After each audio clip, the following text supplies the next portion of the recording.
are now listening to Serious Minds RNTV with your host, Professor Griff. The call-in number is 516-654-7688. That's 516-654-7688. This is Professor Griff, and this is Serious Minds RNTV. Serious Minds for Serious Minds. Seriously.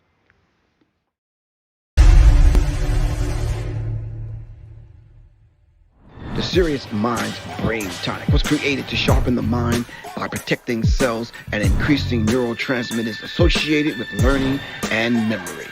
This is the Serious Minds Brain Tonic. The Resurrection Formula. This male reproductive tonic elixir is the resurrection you've been looking for. It is a stimulating sexual tonic with mild androgen-like effects that is nourishing to the reproductive system. You can order them at www.professorgriff.me and www.seriousmindsinstitute.com. Just call 678-557-2919. Your health is your wealth. Peace.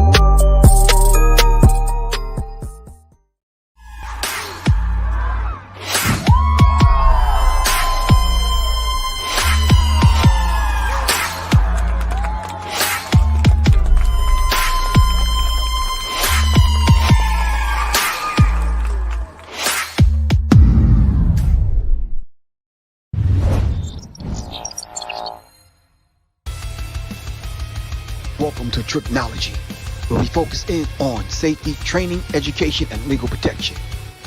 This is Professor Griff, NRA, USCCA certified instructor.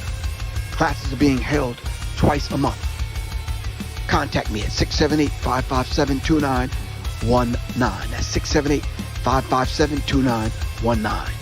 Thank you, and welcome to Tricknology, safety, training, education, and legal protection.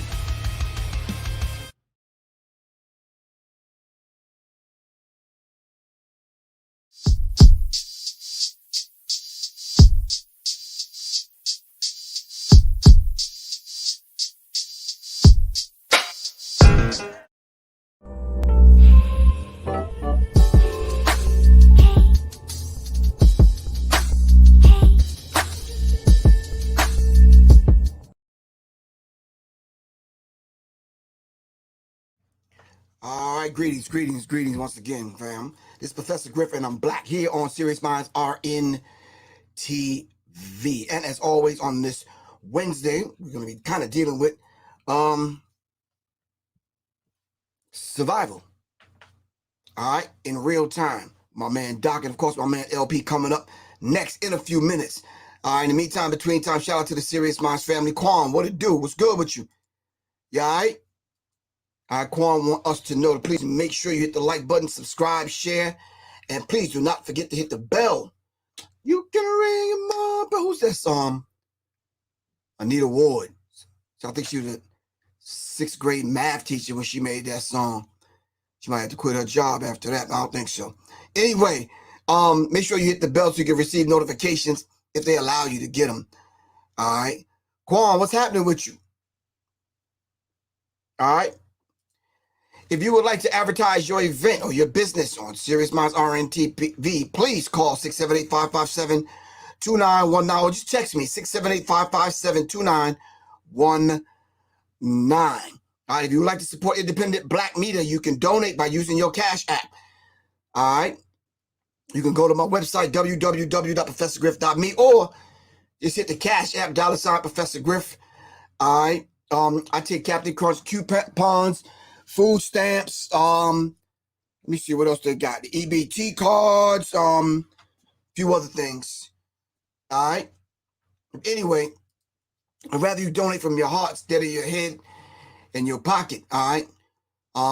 Everyone that's on here is a resource, is a natural resource. Thank you. I can't say enough about the people that support the platform, like Johnny Taylor, Little Goddess, Quan, and everyone that comes on to support the platform. All right, if you would like to purchase the Brain Tonic or the Resurrection Formula, it's available at www.professorgriff.me. All right. All right, so let me bring my guest on. We're going to be discussing something very critical. It's probably no news to anyone, but yeah, we probably have to kind of dive into it and piece it apart.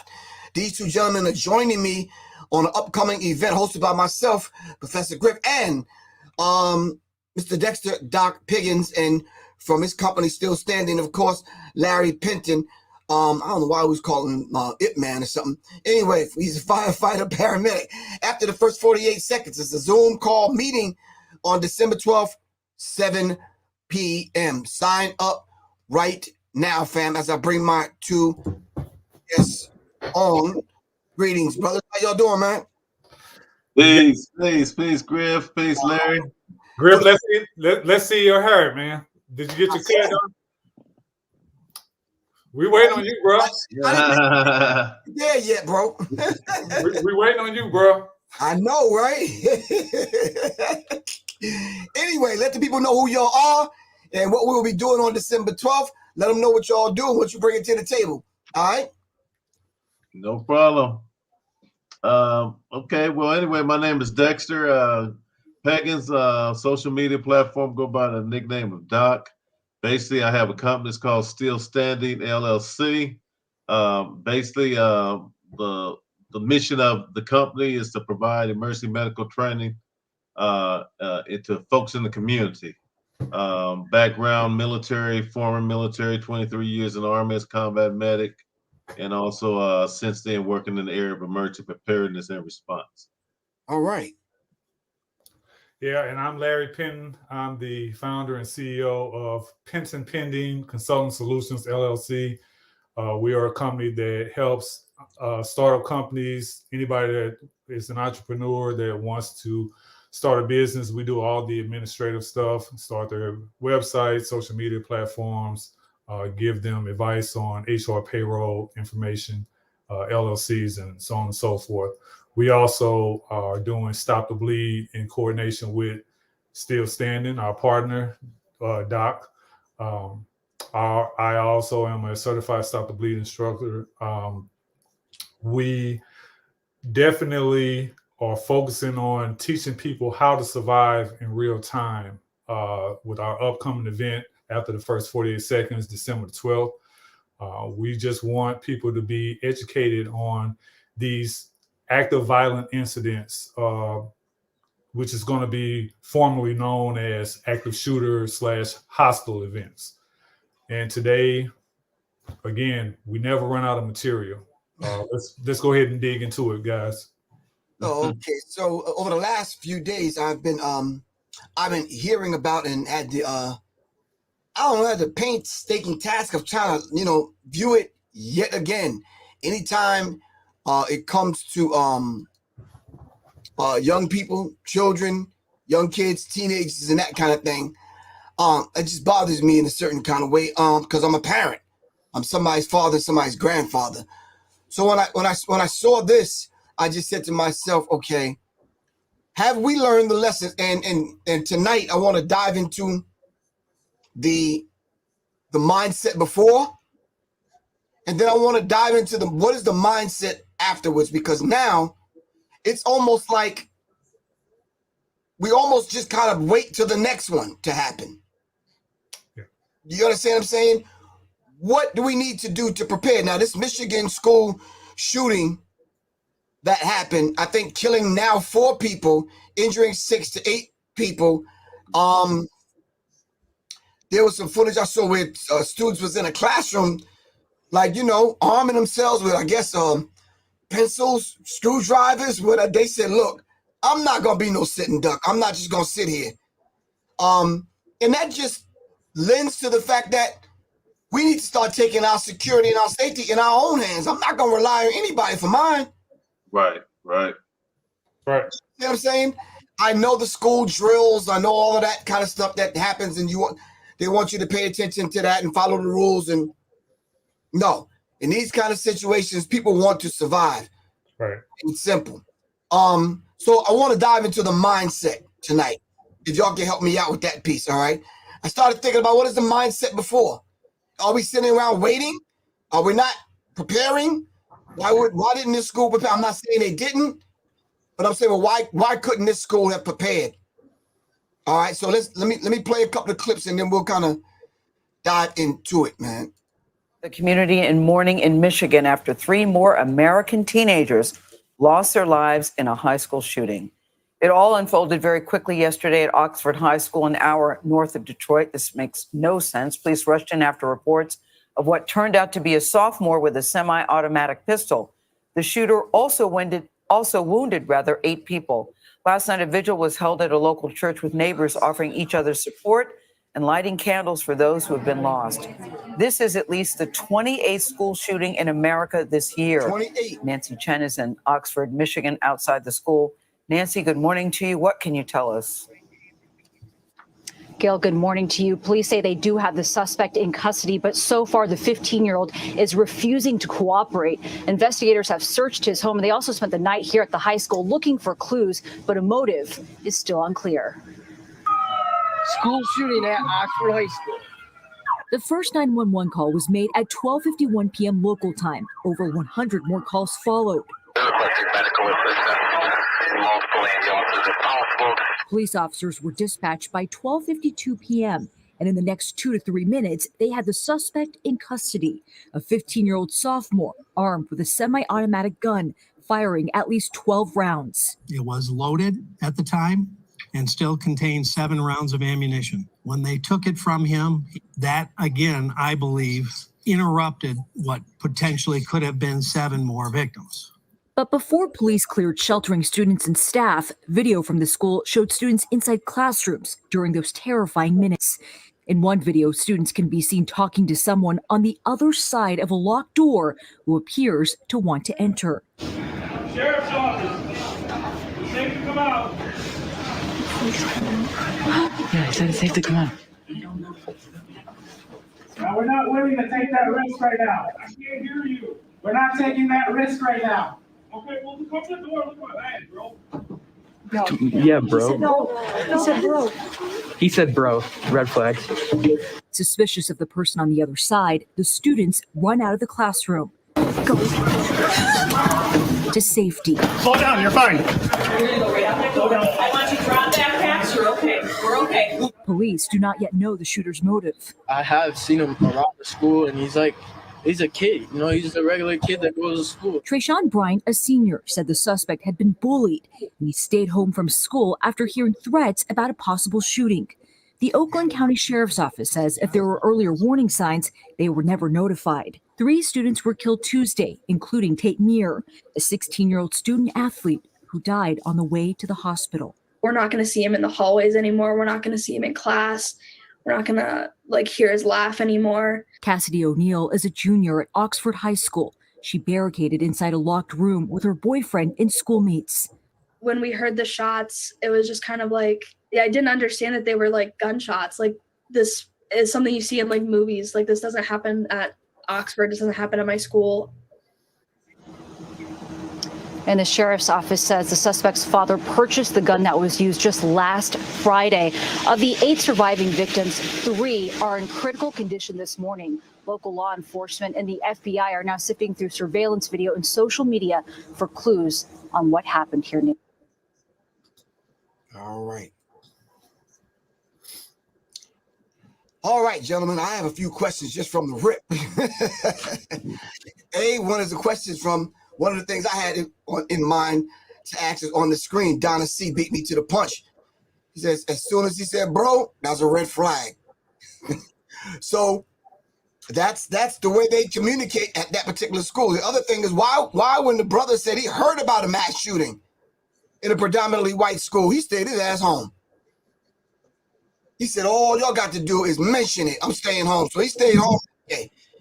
And then he also said he was bullied. So are these contributing factors, the whole bullying thing? And then my initial question is, what did the school do as far as the mindset is concerned to prepare?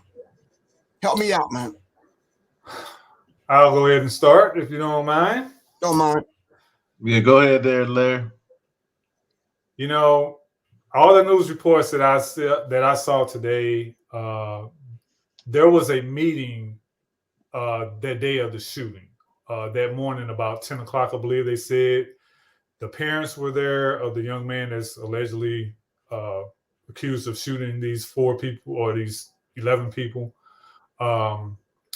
There apparently was some incident that happened, or there was something that happened with the young man that they had a parent-teacher conference at the school that day, about 10 o'clock. The young man does not have a history, according to the police and according to school officials, of any disciplinary issues. Said he was a pretty good kid, kind of quiet, what have you. Whatever the incident or issue was, they didn't, put that out there to say what it was specifically. However, after the parent-teacher conference was over, he was allowed to stay at school. 2 hours later, a little over 2 hours later, the shooting incident happened. So I don't know what happened, and they're not releasing what happened between that parent-teacher conference and the shooting. But whatever it was, it didn't resolve with him in terms of, okay, we had this meeting, I'm good now, or whatever. I don't know if he got his 2 cents out. I don't know if he said anything or what have you. And as far as the young man that reported that he stayed home because he had heard some stuff was going to go down, it's kind of like we talked about at one of our previous shows. Hey, you know how Black folks are. If we hear something or we think something's getting ready to go down, typically we're going to be like, hey, you know what? Some stuff's getting ready to happen. We're over here and around the block or what have you. I don't know why that wasn't given to the school officials. They had a school resource officer, a deputy that's always there at the school. So the young man that was interviewed didn't say he talked to anybody as far as officially, but, here's another thing where communication is key. If you know about anything, as far as a student, or if you're a staff or a parent, or if you see anything on social media, you got to let somebody know, because that can save lives. Right. Okay. Yeah, definitely. Totally agree with what Larry's saying, and I think what we're seeing a lot of times with these school shootings is almost so common nature. Well, there's nothing common about it, Right. but it's becoming so. It's happening so often that it's just one of those situations where a lot of times, like it's the case of maybe the kid is being bullied at school or something like that, or something's going on, and they have access to firearms. Dad just bought a, I don't know. I'm sure hopefully the dad didn't buy that firearm for his son, but maybe the dad purchased a firearm and the son had access to it. And so, mentally and emotionally, I think a lot of times we really don't know what's going on with these kids. And sometimes, hopefully if he's talking to a friend or one of his classmates or something, and they get wind of, hey, something just ain't right. This guy's talking about, possibly coming to the school and shooting up some folks. They'll get that information out to school officials and make it be known. Right. But unfortunately, a lot of times that doesn't happen, and this is this turns out to be the result of that. Is there a psychological hurdle or stumbling block when it comes to actually viewing white people viewing their children as domestic terrorists or murderers? Yeah, I don't think anybody, white, black, whatever, but we're seeing how you put it like that. I don't really think any of us, even the worst kids, the parents don't view them as terrorists. That's still their little baby. That's still their little whatever. We know that kid is a monster in training, and we know he is. But we're not going to acknowledge that. So, that's my answer to that right there, Griff. Remember the song "We're All in the Same Game" when Eazy-E said, "My baby ain't never hurt nobody." Right. You got smoked at baby's party. I think the opposite happens also. I think, as a parent, we all have children. And so as a parent, and again, as Doc said, I don't care who you are. Nobody wants to think that their kid is going to be doing something like shooting up a school, getting charged with 4 counts of murder, being charged with 1 count of domestic terrorism. Nobody in their right mind as a parent would think, unless you're actually raising that kid to be that. So it could be a situation that we need to really delve into in terms of, is there a racial component that says, hey, there is something that we need to point out that says, yes, these particular children are taught one way and these particular children are taught another way. I don't know. I don't have that answer. Shout out to Johnny Taylor. Thanks for the donation. Really appreciate that. He basically just sends his greetings to myself, Carl. Much respect. Continue what you're doing as far as making people aware and giving people the information. This is exactly why myself, Doc, and LP decided to do this on Wednesday night, because I think it's for our people. Definitely, we need to kind of learn and pull from these situations. A lot of times, parents are sitting home not knowing how to decode these situations or think through them. You understand what I'm saying? And Doc, you and LP are absolutely correct. It's like, we don't ever think, no, not my child. You understand what I'm saying? Every time I watch the news, this dude done shot up 8 people. And he's like, the mama will come on in, the grandma, oh, he was so nice. He used to sell Boy Scout. I'm like, bro, what? No. Right, Dude, exactly. That may have been him before, when he was wearing a school uniform when he was 4 years old. You understand what I'm saying? No, that ain't him now. That's right. His name is K-Dog. You understand what I'm saying? He's a terror. I'm saying that because of the mindset we go into, not guarding ourselves and taking safety precautions to guard ourselves from these things, because we don't ever think it's going to happen to us. Exactly. Not my school, not my child. You said, man, some of them are little terrorists in training, man. Right. Little monsters in training. And, the parents will see that. I mean, they'll see those little things taking place at the house, cat down in the basement making pipe bombs and stuff like that. But, but they just ignore it. They ignore it because they really don't want to deal with the reality of what it really is.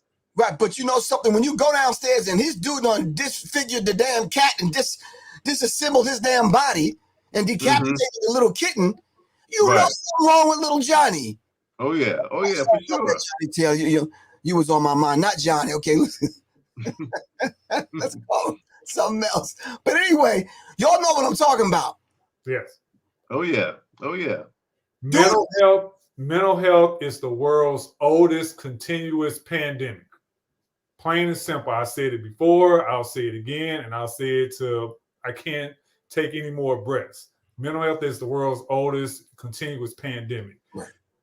If we don't get a handle on mental health crisis, because it does not discriminate, it has no age limit, it doesn't care who you are or what you are. Everybody has to take ownership of their mental health. And if you have a child and or children, you are responsible for helping that child or those children help themselves in whatever mental health crisis that they have. If your kid is being bullied, if your kid whether it's bullying about race, gender, sex, all kind of stuff or whatever, you have a responsibility to your child, to your children, to get them the help that they need to help themselves, so they don't go in dad's gun cabinet.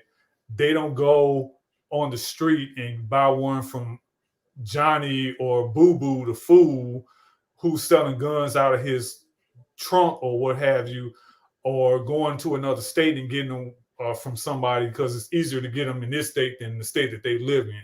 You have to take responsibility for your children's access also to technology, because one of the things that they're doing now, they're going through everything that they can find. They're going through this kid, the guy that's allegedly shot the 4 people, shot and killed the 4 people and the other kids. They're going through his notebooks. They're going through his cell phone. They're going through his computer. They're going through his room. They're going through everything that they can find. They're talking to friends, neighbors, family members, everybody that they can find to build this psychological profile of this young man. It's kind of too little too late now. Right. Ethan Crumbley's his name. They said Ethan Crumbley's chilling journal seized parents scrutinized after Oxford shooting. So is the parents going to get charged with something? And is this the Rittenhouse effect? Did Kyle Rittenhouse's trial and the verdict and the outcome set something in motion on a psychological level is my question. This stuff been going on for a while. So, I mean, yeah, it didn't start with old Kyle, but I mean, of course, how folks trying to hype him up as some kind of superhero. I think that's going to backfire. Like somebody just made a comment, that's going to backfire on some folks for real. Right. But as far as this issue, these school shootings, I mean, this stuff been going on for a minute. So I would definitely not say it's the Rittenhouse effect, not at all. Right. So are they going to now start tugging and pulling yet again on your Second Amendment right? I heard that mentioned in one of the many news conferences. Somebody made a statement about the Second Amendment rights and gun laws being changed. And here's yet another reason why we need to revisit these constitutional issues when it comes to gun rights and access and different things like that. I think that no matter what laws you have on the books, it still goes back to parental responsibility. That young man had access to his father's gun. And Griff, as you said, we don't know if the father bought the gun for the kid or what have you. We just don't know. My issue is, you know what? If you got a minor in the house, especially if you have a minor in the house, you're a gun owner and you have a minor in the house. I have a gun lock that I can take on planes. It's TSA approved. I did a show a month ago talking about gun safety, and I was saying that, hey, you can go to any of your local sheriff's departments. You can go to any of your local police precincts. They will give you a gun lock or two for free because they would rather give you this cheap $10 gun lock that they're not going to miss than get that call, because I don't want that call as a first responder. They don't want that call as a first, like nobody wants that call. It's all about safety and access. And the other thing that's important is you got to know what your kids are doing when they're online. We're in a world and in a society where a lot of our kids and our young folks, they have this sense of entitlement, like, oh, you know what? If you give me a phone, I got all the privacy in the world. If you give me a room, I got all the privacy in the world. Like you can't come in my room whenever you want. You can't get access to my cell phone and what's on it or my computer or what have you. It's like, what world are you living in? Right. Yeah. So my thing is the legal ramifications of having access to your dad's gun.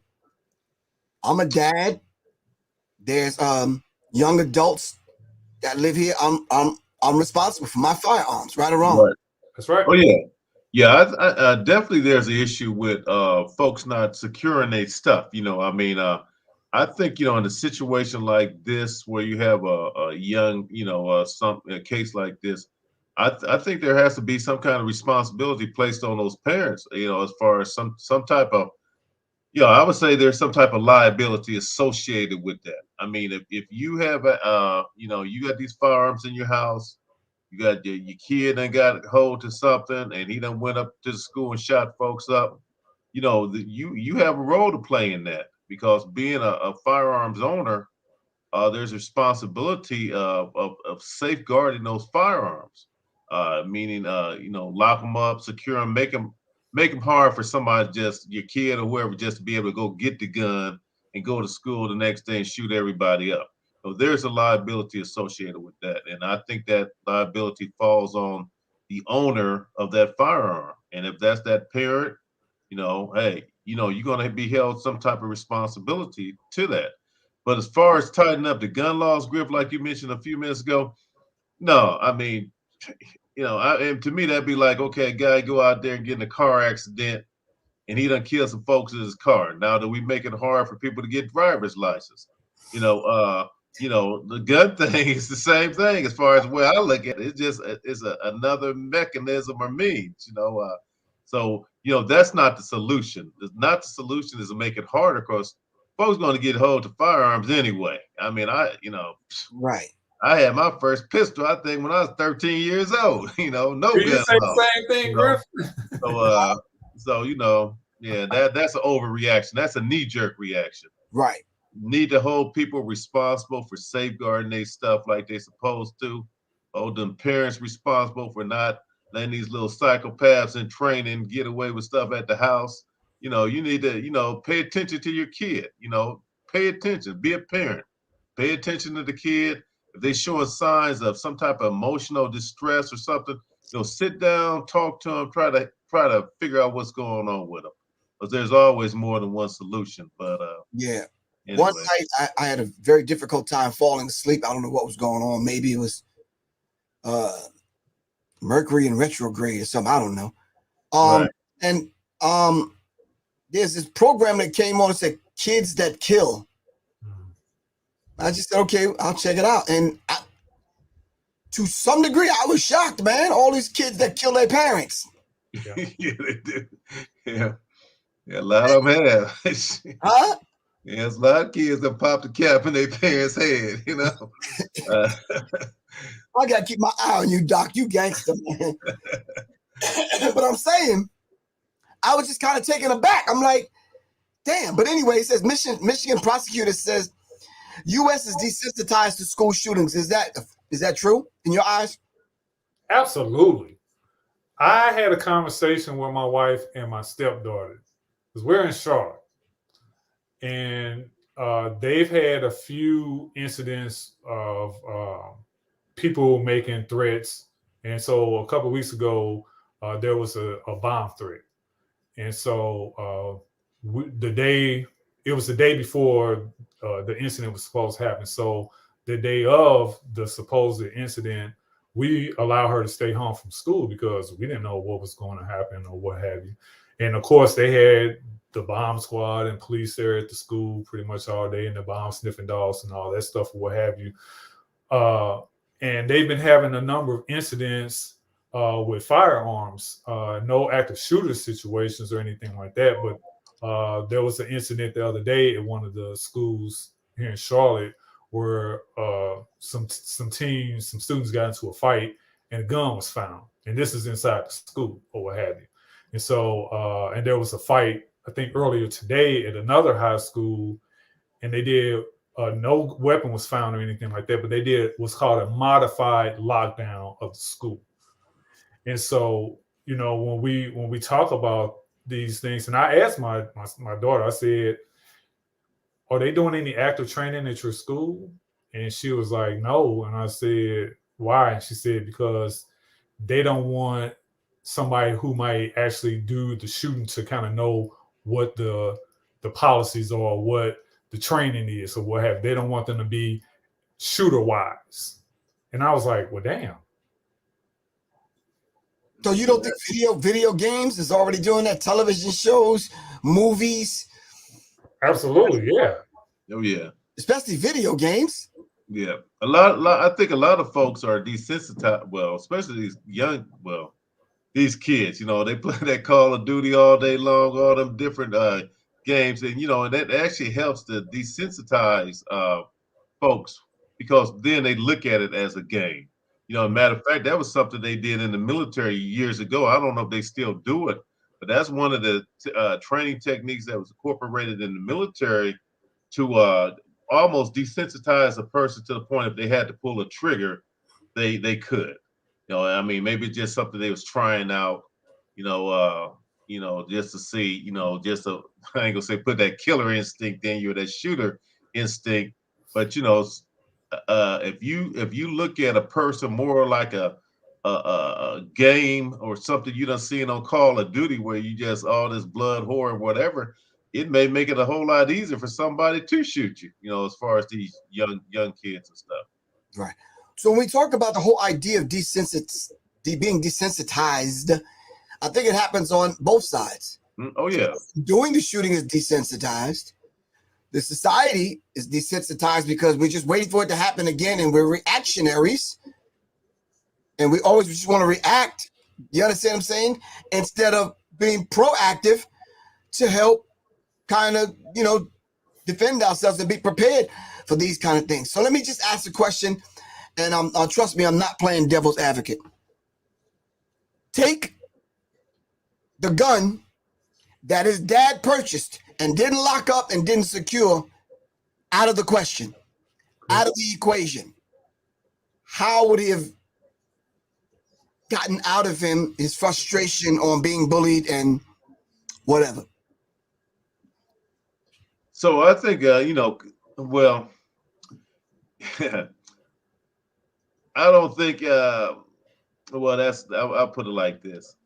He probably would have just dealt with that. You know, it probably a couple different options. And I'll put it out there like this. If he was actually intent on hurting other folks, other kids that was bullying, he probably his knuckle game probably ain't that strong. So he might have found another means, another weapon. He might have went up in there with a knife, stabbing up folks or something, you know. Maybe you know, so I mean, firearm is just a tool, right, you know, but there's other tools that can be employed to cause bodily harm and damage or death. So maybe, you know, once again, he might have brought a knife or something else. Maybe he might have decided to fight the kids who was he was bullying up on them, you know, fisticuff, what have you. Or, you know, then some kids, you know, you actually hear about them committing suicide, you know, taking their own lives.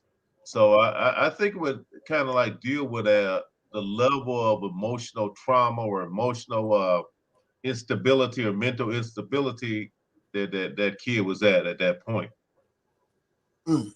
Anything, LP? Doc, you said it all, man. You know, there's a movie, an old movie, 3 O'Clock High, where this guy was being bullied by this bigger kid, and they were gonna fight at school at 3 o'clock or whatever. And so the smaller guy, I would call him the David, somebody gave him a pair of brass knuckles, and he clocked the guy, knocked him out or whatever, and he ended up getting the guy's respect afterwards or what have you. And so kids tend to not want to fight fair, you know, if you want to call it fair anymore, because there's no such thing, Harley, as, you know, taking an L. You know, the three of us growing up, you know, there were fights we won, there were fights we lost, and we're still here. You know, we're over 50, so we're still here. You know, there's not one time that I would have even thought about. I used to get bullied as a kid, you know, and so there was not one time that I ever thought of, you know, bringing a weapon to school or something like that. I studied martial arts. And so it was like, I just need to defend myself. I'm not looking to become the bully. I want to be able to defend myself. I started getting involved in sports. And so I did wrestling and track or whatever. So that made me less of a target also, because it was like, hey, you can come at me if you want to, but you got to deal with these hands. And so, like you said, Griff, and like what you said, Doc, there's this disconnect between the reality and the perception. The reality is everybody gets bullied on some level at some point in their life. How do you deal with that mentally? And the reality is these kids nowadays, they feel like, I'm going to take the quick out. You know, I don't want to put hands on when I can just take this gun and pop, pop, pop.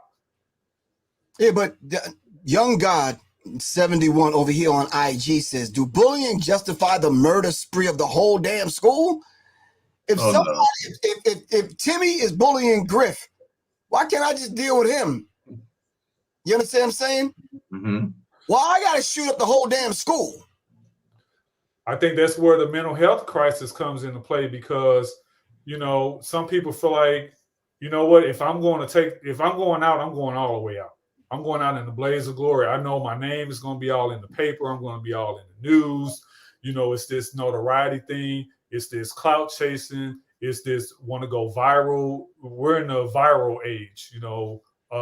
And so people will go to all kind of lengths and say, you know what, if I don't care, I just don't give a damn about nothing and nobody if I'm going to do this. Right. Yeah. Something you said earlier, Doc. LP. Yeah, I got to say something to it, man. This whole, you mentioned fair fight. Nah, if I'm with my crew, somebody start some trouble with me. If my dude don't go upside his head from behind, yeah, you're not in my crew no more. Right. You cannot run your mouth in my dude's face, acting like you're gonna do something. Not if I'm around. Oh yeah, you catching it, man. I'm sorry, bro. Nah, Yeah, we grew up that so-called fair fight. Yeah. You know, that, you know, but you know, there is no such thing as a fair fight. There ain't no fair You know, fight. Nah. I mean, That's when that's what I'm saying. The way we grew up, it was different. Right. Yeah. Yeah. Fair fight is, you know, you do whatever you need to do to survive and to win. You want to be the cat walking away. If I got to pick up a brick, bust you upside the head with it, I'm picking up that brick. You know. Absolutely. Right. Period. So parents, we're not advocating violence. If you're listening to this, we're just saying, yeah, little Griff is coming home that evening from school that afternoon. I don't know about Timmy, but yeah, nah. I'm like, yeah, but how you gonna bully the bully? It's like, yo, come on, bro. No, I wouldn't even do that if I was you. And I told a couple of people that in school. Now, I wouldn't even do that if I was you, bro, for real. So that's the career move that you're making right now? In the 10th grade, you really try to ruin your life? Man, you better get up on that out of my face, man, for real. Because back in the day, we at least had to get the gab. We could talk like we tough, even if you couldn't back it up. You could talk out of a lot of things, but nowadays, with these kind of situations, the questions they're asking is, and I quote, we have to do better. How many times does this have to happen? How many times? Everyone knows we have become desensitized to school shootings, the lady said. She says, we're going to have to hold people responsible and accountable, and we're going to receive justice for the victims. And hopefully we're going to start a long-going conversation and move the needle on the appropriate gun control. And that was my thing. They're going after the guns. Yeah. America, we was built on guns. Them guns ain't going away. That's something. They're probably more. I think statistically, probably, there's probably more guns in the U.S. than the entire world. That ain't about to take place. Yeah, that's definitely not gonna happen. So I want to open up. Anyone have any questions? Just pose your question. For the last few minutes, we're gonna be on here, and we will take the questions. Now, remember, we're talking about this deadly Oxford High School shooting. This gentleman that has murdered now 4 people and injured, a host of other people. Not sure whether or not they're gonna go after his parents. They're definitely gonna go after the gun. And change the gun law before they go after the parents. I know that. Mm-hmm. So let's see what happens. It says, ever since Columbine, hold on. Ever since Columbine, some kids who were bullied feel justified in shooting up the school. My question is, how many times did this kid say he was having a problem with being bullied in the school, did absolutely nothing, and nothing was done? Exactly. That's part of the investigation. Oh, I'm sorry. That's part of the investigation. So we don't have that answer as of yet. So then, are we just gonna let the school off the hook because we don't have the answer right now? If you done told the authorities, told the guidance counselor, told the goddamn vice principal, told the damn principal, told the damn school nurse, told the damn janitor. You understand what I'm saying? Who else he got to tell? Right. I mean, I think that's when, it's really important that your parents get involved. I mean, if the kid, I done went home, your mom, dad, they paying attention. We having this conversation. They know something is wrong with you. You tell them, hey, this is what's going on. You got to make it a point to address that situation with them folks at that school. I'm not going to let the kid have to deal with that on their own. I mean, and me as a parent, I'm going to address it. I'm going to make sure I talk to somebody because sometimes, maybe not in all cases, but maybe we just deal with that bully. We get that bully, the one who's bullying my kid. We handle him. But so we don't have to go back up and read about the next day when somebody came up there and shot up everybody. Right. But once again, a lot of times that stuff, people ain't paying attention, or they hear it and just say, hey, you go there, don't let them kids pick on you. You do what you got to do. But that ain't the answer. That's definitely not the answer. Right. The other thing I just thought about is, if you look at a lot of the school policies now when it comes to fights, most schools in the U.S. have gone to a zero tolerance policy where it don't matter who started the fight. If you got two people, person A started the fight, that person is getting suspended.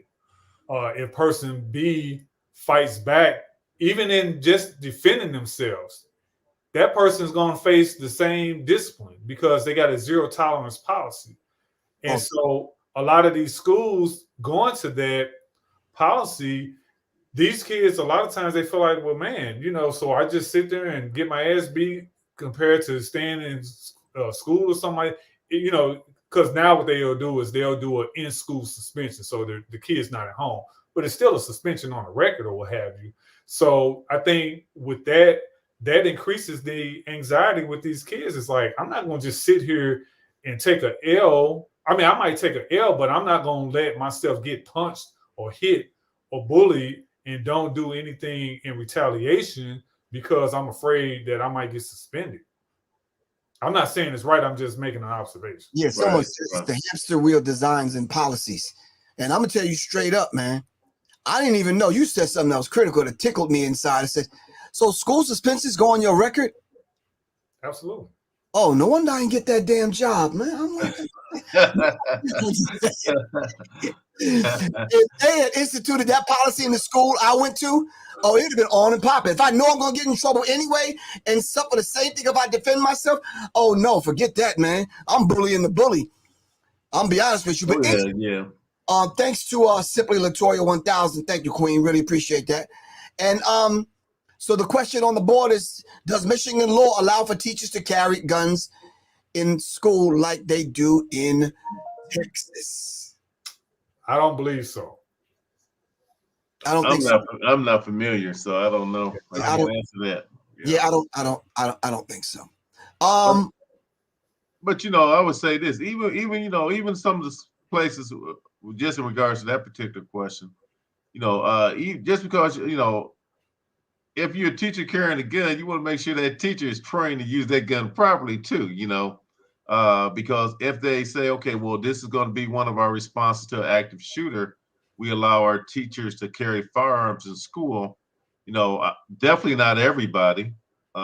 Maybe they have select teachers that have been given that authority and they've received, some special training or additional training to know how to properly engage a threat, an active threat in an environment of which you got a lot of innocent folks around that if you mess around and miss, you might find yourself shooting one of those kids. Right. No, you're right. Here's my issue for one of them. In the urban schools, in the city schools, you started having almost every high school and it even filtered down into a lot of the middle schools where they would have metal detectors. You're not seeing that as much in these suburban schools in some of these rural school districts, and depending on what city school it is, the demographic of that school makeup. And so I heard one reporter ask at the press conference earlier today, they said something about metal detectors, and a response from, I think it was either the undersheriff or the governor, they said something about, well, it's too expensive to, fortify these schools with, and I don't know if she used the word fortify, but put metal detectors in these schools. And I'm sitting there like, So you would rather have the chance of somebody coming into the school like this young man did, because obviously he got the gun in the school somehow. You rather have that happen, and now we have all these stories and all these funerals that we're getting ready to have, and there's still people that didn't die that are in critical condition that may die. So there might be some more people that are going to be on that body count. We're at 4 right now. You rather not spend that money, but spend the money on all these lawsuits and funerals and mental health counseling that these kids are going to need. It doesn't make sense. Right. So my thing is, if my child is being bullied in school or about to get into some drama with someone, after he told the people at the school, my thing is, come tell me. At the dinner table, like, what's wrong? Everything all right in school? Was good? We having that conversation. Oh, for real? And how long has this been going on? And you told Miss Williams, and she ain't do. And you told Mr. Moore too, the principal. Oh, okay. I need to have a talk. Do I need to come have a talk with him? All right, cool. Next morning, call in late. Like, look, yeah. So we're gonna have a talk. I'm having a talk with everybody my daughter told. You understand what I'm saying? Right. There's gonna be a problem. It's really gonna be a problem. Right. You understand what I'm saying? Ernie said they have 3D printers now making guns. They can go right past metal detectors. So the metal detecting thing is just a false sense of security. That ain't gonna work. Right. Yeah. You understand what I'm saying? That's just, yeah, you're wasting your money. You understand what I'm saying? So then now, how do we successfully institute this whole idea of conflict resolution at a level where, I know you're not gonna like me for saying this, on a level where it's punishable? You understand what I'm saying? Because when I was growing up, you violate, you get dealt with. We're not the ones handing out the punishments or the rewards, so we can't regulate it. The mafia handed out punishment and reward, right? Oh yeah. You don't get rewarded by the police. Right. You're rewarded by the school for conflict resolution. Oh man, yo, I'm glad you didn't fight so and so. I'm glad y'all resolved it. Blah, blah, blah. I'm glad you decided to, have a level head. I'm glad you, cooler heads prevail. And blah, blah, blah, blah, blah, blah, blah, blah, blah. You don't get that. No. You get the medal. You don't get the pat on the back. You don't get the, the free lunch. You don't get the, you understand what I'm saying? You know what? Oh, I'm sorry, Griff. No, go on. It's just the kids, what the kids got to go through nowadays is rough. I mean, I wouldn't want to be a kid going to school, and I definitely wouldn't want to be a teacher working at school, because I know we're our age group, me and your age group, Griff, LP a little bit younger, but a lot of them situations will resolve at school. Principal call you in, put that 2x4 on your butt, right? And you weren't thinking about fighting, okay? Right. Or the parents found out that you was kicking up dust at school. They dealt with it. But a lot of times nowadays, you have a lot of parents, because of what's going on in their lives, they don't really know what's going on with that kid. Right. And so as far as them being engaged to even deal with or find out, hey, my kid is being bullied to the point where they want to go in this school and shoot up the place, or bullied to the point where they want to take their own life because you commit suicide, because you hear about kids doing that. But, if you're not in tune to what's going on with your child, because, you're not having those kind of conversations, now the child is feeling like they got to take matters into their own hands. And so if they unstable emotionally or mentally or whatever, and they know dad got a pistol in the night, mom got a pistol in the nightstand, I'm sneaking it out at night and I'm taking it to school the next day. And I'm going to handle that, in my way. But what happened to I'm going to see you after school. We don't even wait no more. That used to be the big thing in my school. Be like, all right, wait after school, because we didn't want to interrupt our classes. So we just said, yo, I'm going to see you after school. Yeah. No, them days is over with. There ain't no see you after school. I'm gonna see you, but it ain't gonna be after school. I'm gonna see you in another manner. But yeah, they don't do that too much out nowadays. I don't think. Yeah, my thing is I don't have children in school anymore. So Me either. yeah, I'm just kind of What was you saying, LP?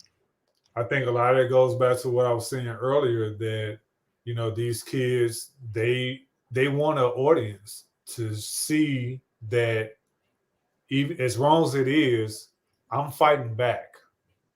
Whether it's the bullying, whether it's whatever the cause of the turmoil in that person from somebody else. They may not do fisticuffs because they're weaker in whatever way, physically, mentally, emotionally, what have you. However, they want their peers to see that I'm fighting back. And if I got to take some people with me, or, if I got to take some other people out, then so be it. Because that's going to give them pause for thought that say, hey, you know what? I might not want to do this to the next person. As wrong as they are for doing what they're doing by shooting the person, a lot of it is that clout chasing. I was that dude on the victim end of it when I was in like 6th grade. I kept getting bullied, and obviously these dudes was bigger than me, and it just did not turn out. It didn't turn out right, and I'm glad they kept me. They suspended me because dudes started carrying butcher knives, and I could have easily been a Vic for real, man. It's like when I heard that they started carrying butcher knives, that's when I had to get some heat. One of my IG friends, I saw, she had posted this video on her IG page, and it was, and real quick, it was this young lady who was, she had a razor blade, a single blade razor blade, and she was sticking it in and out of her mouth real quick.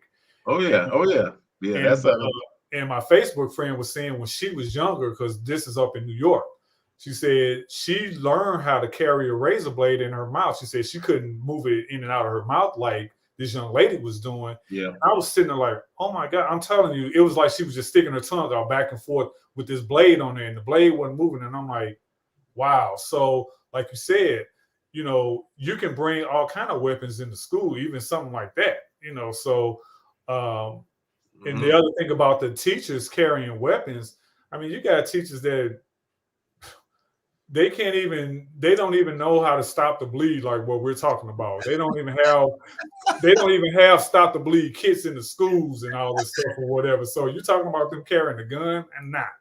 Right. So we can take this further and talk about gangs and all that kind of stuff. But Miss Walker says my daughter had an issue with bullying. She wouldn't talk to us about it. It was her writing assignment that brought the issue to the teacher's attention. She wanted to self-harm because it was so bad. The school acted quickly to resolve it, and she is still here. I have heard stories from other parents where the principal won't deal with the bully because they're actually scared of the bully. But what happens to the psychological ramifications and the harm that it does to your child, Miss Walker? Someone else on here basically says resolve it by telling the appropriate school facility. Now you sound real corporate. We're going to have to ghetto that up a little. Put some hood on that. Make sure that it's documented. If that don't work, parent-to-parent conference. Is that Layardi, if that's your name, listen to me. Have you been to the school lately? That may sound like the proper thing to do, but the school is like cell block D, man. You understand what I'm saying? Yo, they shanking people, doing all kind of stuff, man. Yeah, those teachers have a rough time. I mean, kids beating up the teachers, So to resolve it, you can tell the authorities, tell the facility, document it, Is that going to prevent your child from getting beat up after school? School is treacherous, man. It really, truly, truly is. All right, so on December 12th at 7 o'clock, we're actually doing after the first 48 seconds, what happens now if you get into one of these kind of situations where you actually have to stop the bleed or give someone first aid? And what do you even do to avoid these things in the first place with your situational awareness, turned up to a code orange, to the point where you're awake and aware? We're going to discuss all these things on December 12th at 7 p.m. Myself, Doc, and LP. After the first 48 seconds Zoom meeting on December 12th. In order for you to get a seat in the virtual class, go to www.professorgriff.me and or text me 678-557-2919. If you cannot make it, all right, we will have the Zoom meeting for you to purchase afterwards. All right. Okay, but in any event, it's about to go down. So Doc, LP, let them know how to contact y'all, what y'all got going on. Let them know how to support the cause, whether it's coming to your classes or whatever. Talk to me. All right. Well, once again, Doc, my company is Still Standing, and that's STEEL STANDING LLC. Next class, probably in the Atlanta area. It's going to be sometime in January. I posted on my website.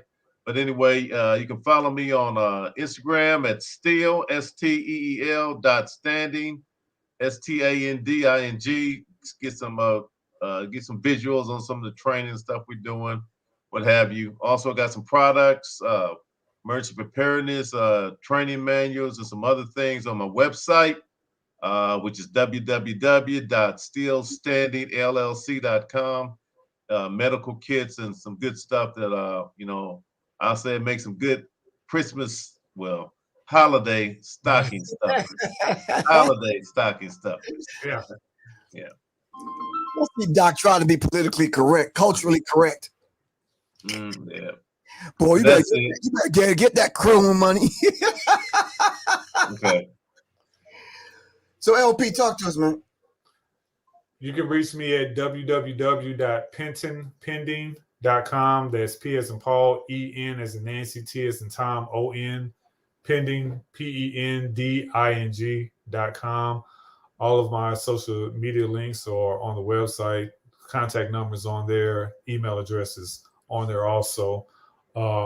We are partnered with Still Standing LLC, which is Doc's company. Doing Stop the Bleed training. We'll do from corporate to community. So if you want us, and school. So I think in 2022, or I know in 2022, we're gonna work on start hitting up some of these schools and see if we can get in there and do some Stop the Bleed training. Because my favorite phrase, it's not a matter of if, but when and where an active violence incident is gonna happen, and what are you gonna do? Right. And of course, y'all know Professor Griff, and I'll definitely be hosting that night, December 12th, after the first 48 seconds. So yeah, it's gonna be live, man, because I want to let y'all know I've been preparing for the last month to bring the pain that night. It's gonna be interesting. We're gonna lay out some scenarios, and we're gonna make it very, very, very, very interesting. And some of them dates that LP was just talking about, hopefully the brothers will invite me in, and we're gonna make a day of it. Let's make it happen. All right, until we see y'all again, family, we love y'all to life, and hopefully we will see y'all on the 12th. All right, this is Professor Griff for Serious Minds RNTV, and we out of here. Peace, family. Peace. All right, Doc, Larry, be good. Be safe. All right, peace. Man. Get the Kwanzaa money, man. Some Kwanzaa stocking stuffers. Right. All right, peace, man.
5, 4, 3, 2, 1.